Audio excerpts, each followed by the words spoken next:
Hello YouTube, it's Lion here with Hobbies of Man, and today we are doing another Kaiju number 8 chapter review. Today we're going to be covering chapter 29, and holy crap, I am so happy with this story. I seriously am so surprised that every week is a banger, and every week is so good. It hits home runs every single week without any problems, and I'm just so happy. Now, apparently there is a break next week in the publication or serialization, I guess is the right term, and I'm not really sure why. I guess because of the timeline. I guess that there's probably a holiday in Japan for celebrating spring next week, and that's why we won't have a chapter. But you know, be aware that the next chapter drops 2 weeks from now. So yeah.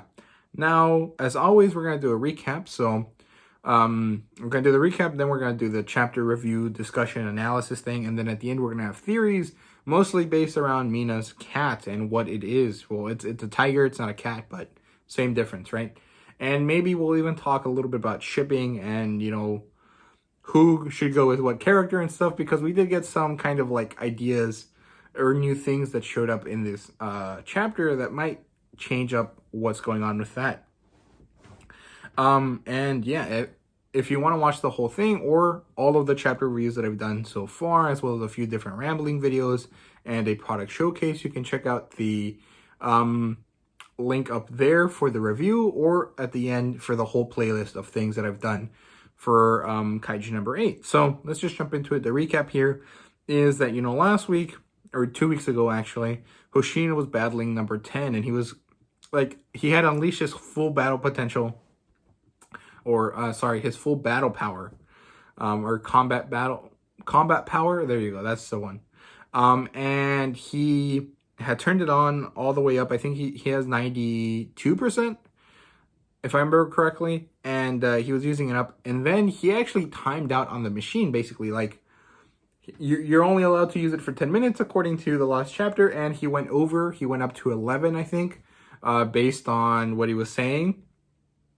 And basically it locked up, and it like stopped him from being able to use it anymore. And that caused him to get mollywopped by the kaiju. Like, it literally just like slapped him, I think, and then it punched him into the concrete wall of the training center. And yeah, he got completely mollywopped, and we all thought he was dead. He basically looked like he had died. You know, in Okonogi, I don't remember if she started crying, but she definitely yelled really loud, like, "Oh my God, Hoshina, or Vice Captain, what is wrong?" Right? And we never knew what happened until today. So that's it for the recap. If you want to see the whole thing, do check it out up there in the card. So yeah, let's just jump into the proper review. So chapter 29 has 21 pages, and it's pretty good. So it starts with a flashback thing. It's kind of like a flashback that leads into the beginning of the chapter, which is right after the end of the last one. And we see basically like baby Hoshina just chilling around here, as his dad tells him that, you know, sword fighting, while he's really good at it, is basically useless in today's day and age as a kaiju hunter, because kaiju hunters are now, you know, military kind of like what's it called, infantrymen. They are no longer swordsmen or swords fighters, I guess.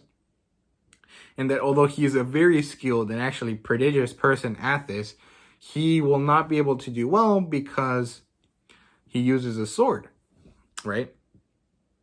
And basically we get Hoshina kind of like thinking back on it and kind of realizing that, hey, I can do this, right? And he's kind of like telling you a little bit of his backstory, because, you know, when characters are about to die, that's what they do. And then Okonogi is worried, and she's like, "Hey man, are you alive? Are you okay?" Well, obviously not like that, but, you know, she's very serious and yelling at him and asking if he's okay. And then Hoshina does this whole little like, "Oh, I'm good," which was really funny. And yeah, he's alive, thank God. I mean, it would have kind of worked to kill him off right now, but I think it's still too early. It would have been like an emotional thing, but it would have really been like a not very big catalyst for Kafka, and it just wouldn't have really worked that well. I think you gotta wait at least 100 chapters before you kill off a character. So I'm happy he's not dead. And he gets up and he's like, "Yeah, man, this guy was tough. This kaiju is no joke." and he asks for an update on what everyone is doing. Okonogi, being the good support character that she is, tells him all of the stuff. Everyone's doing okay. Everyone's fighting back. The city has been evacuated. And, we're finally making headway in beating the Wyvern Kaiju. And then he's like, okay, that's great. Thank you. It's time for me to get back to work. And, Okonogi's like, what the heck, man? Don't do that. You're going to die. You're not going to be able to beat it. And the Kaiju punches him. And then he jumps out of the way, and he uses a sword technique that doesn't really do anything.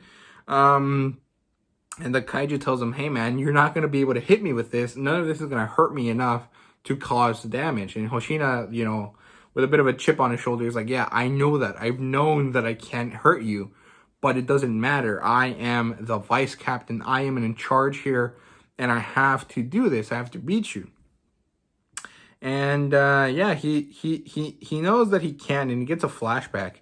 And the flashback tells us, hey, no one believed in Hoshina. Everyone thought that he should move on or at least change weapons because, swords fighting is no longer viable. We get one of the people from the JDF telling him, hey, man, you could work as an instructor, but you're not going to be useful as a person in the battlefield because you use swords.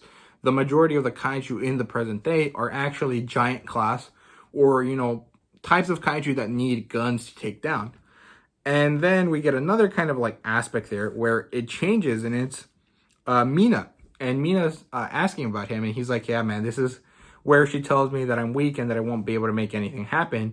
But no, she does the opposite. She goes up to him. She's like, I need you on my team. Can you work with me? And she tells him, hey, man, it's because it doesn't matter that the majority of them are large kaiju nowadays. That doesn't mean that there won't be smaller kaiju that are just as dangerous that need to be taken care of. And you are awesome at that. And I suck at using swords. I'm only good with guns, so I need you to cover my 6. She basically wanted someone that you could trust that could be dependable for her to have a support, an attacker that helps her while she charges up her gun. Because, Mina isn't really a tank. She's more like a glass cannon. Super high attack, but everything else about her is pretty mid. While Hoshina is a pretty good all-around attacker, pretty fast. And he's able to move around as long as he doesn't have to battle any giant kaiju. And so they're a very good team together. They mash really well and they work really nicely. So, she asked him for that. And Hoshina is like, oh my God, someone believes in me. Someone gave me a chance. And we see Hoshina get a lot of resolve and be like, yeah, I'm going to do this. I'm going to battle until I win. And he starts using a bunch of techniques. Usually 5 in a row, I think, and then gets caught on the last one. Literally, the kaiju just swipes its hand and catches him. And Hoshina's face is he looks like he's about to die because he got caught mid motion. And so inertia and stuff, if he stops, his body's still moving. So he's going to get pushed out from where he's being grabbed. So he probably got hurt pretty badly there. And everyone's worried. Kafka's worried. Okonogi's worried. And, everyone else is worried as well. And Kafka starts running towards Hoshina. And, along the way, we're like, okay, Kafka's going to transform, right? And before Kafka starts doing that, he tells Reno, man, I'm sorry that I have to do this, but it's necessary. And Reno's like, no, you can't. You know that if this happens, no one's going to be able to protect you from, becoming a lab rat for people. And Kafka is like, no, I don't care. Every life is worth saving on this team. I need to do my part. And as soon as he starts running and transforming, we hear a voice, a glorious voice. And it says, good job holding things down. And everyone is surprised and everyone is unsure. And it's oh, who is that? We know who that is, but who is it? And Okonogi, I think, even says, that voice, it's, and then ... right? So you don't know, but and it's so good. I love it so much. And Hoshina is smug. He's like, ha, I got you. And then he has this whole thing about yeah, I'm the vice captain. It's my job to protect this place. And it's my job to hold the fort down until she gets here and I pass the baton along to her. So kind of in those relay races. He's that's the illusion that he's doing. And it's basically like, okay, I'm done. It's her turn. Gotta dip, right? And then we see the kaiju get its arm exploded off of it. It like gets shot off. And Hoshina's dropped. The kaiju drops him, and he's falling and he's falling. And Kafka's running towards him to try to catch him, I guess. And man, it's so good. And the person was Mina, the queen of the battlefield, the glorious leader of the JDF in this region, is back from her meeting, and she's holding down the fort, and she's got a giant gun, and she has unleashed her full battle potential, which is 96% combat power, and she's gonna tear shit up. Oh my god, this woman is glorious. I am so happy with this chapter so much, and I'm really happy that we got a little bit of exposition on Mina through the exposition of Hoshina's character. I also love that Hoshina isn't just some like lame ass happy-go-lucky guy. He has so much depth to him, because now we see, you know, he has a chip on his shoulder. He's a fun-loving guy, but it's all kind of like a front to kind of deal with the difficulties that he has to go through as being, you know, a top dog at this kaiju killing organization. And I'm just really happy that all of the big characters that we've had so far, Kafka, Kikoru, Reno, and Hoshina now, have meaningful backstories. You know, Kafka got his dreams kind of ruined for himself. He ruined it for himself by not being able to, you know, keep up with Mina. Reno basically is just like an emo kid that isn't really that emo. And then Kikoru has like that whole prodigy status, but also has never had people care about her as an individual. And Kafka was the first to do so, and so she's like, oh man, this is nice, you know? And now Hoshina has a chip on his shoulder, and I'm just so happy. And of course, Mina has the whole thing where she like was disappointed with her lifelong friend because he didn't keep his promise. So I don't know, man. I'm just really liking this stuff, and I'm just really enjoying how well the mangaka does their work. Like, the art is always top notch. There hasn't been any problems or any flubbing of the art. Well, that happens sometimes with other mangaka, but hasn't happened yet. Probably because we're only 30 chapters in, and she immediately asked for a different kind of time frame for her manga, so that's probably why. And yeah, like the story is good. The stakes are high.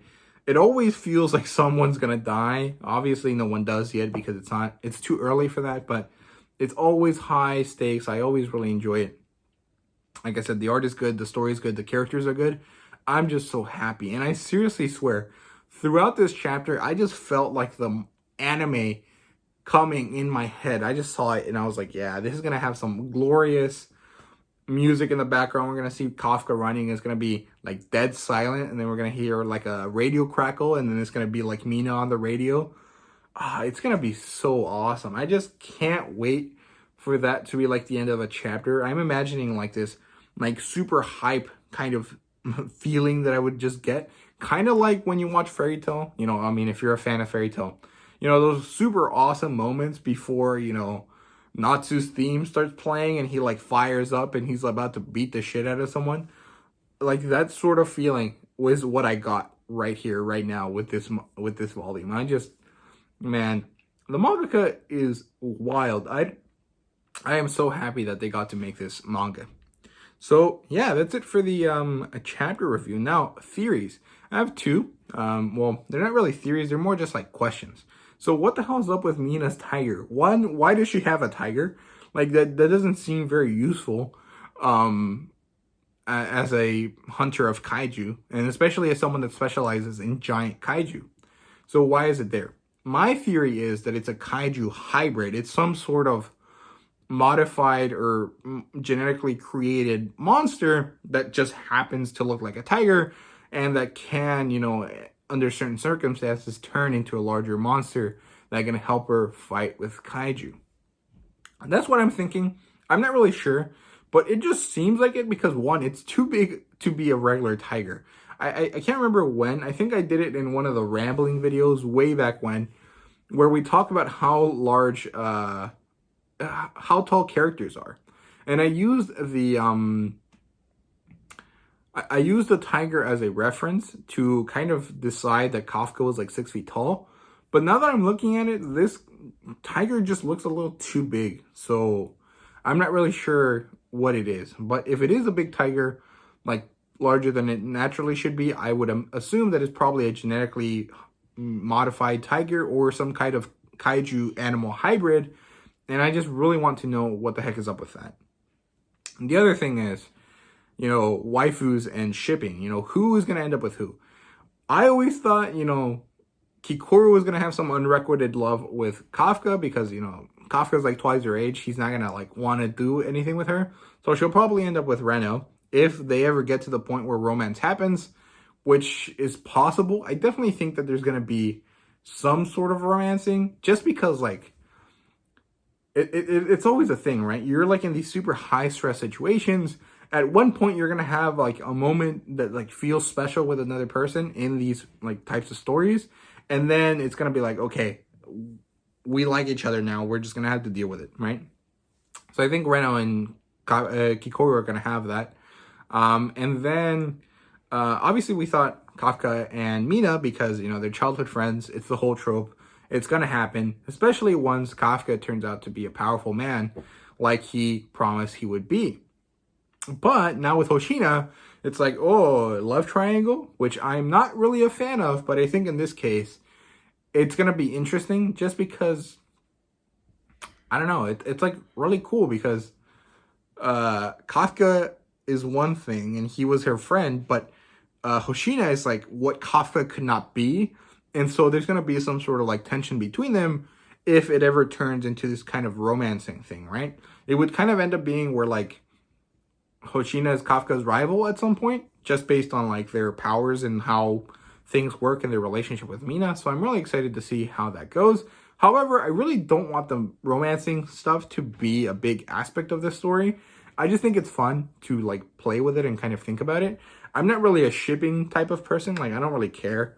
And I really hate when people get super angry at mangaka and like at people that ship certain other people because it's like, bruh, it's just fiction. Like it doesn't really matter. You can do whatever you want. You don't have to hate other people for doing the same thing. Just chill, right? So I'm not really one of those types of people, but it is fun to speculate and it's just kind of enjoyable. So yeah, there we go. Those are my 2 theories / questions that I had for this chapter, and that's it for me. I hope you guys enjoyed this video. If you did, please leave a like, subscribe, and comment down below. Let me know what you thought. Do you think Reno and Kikoru are going to have a relationship? And what do you think is up with her damn tiger? Like, what the heck? Why does she just have a tiger? But yeah, thank you guys very much for watching. Hope you guys enjoyed, and see you guys later.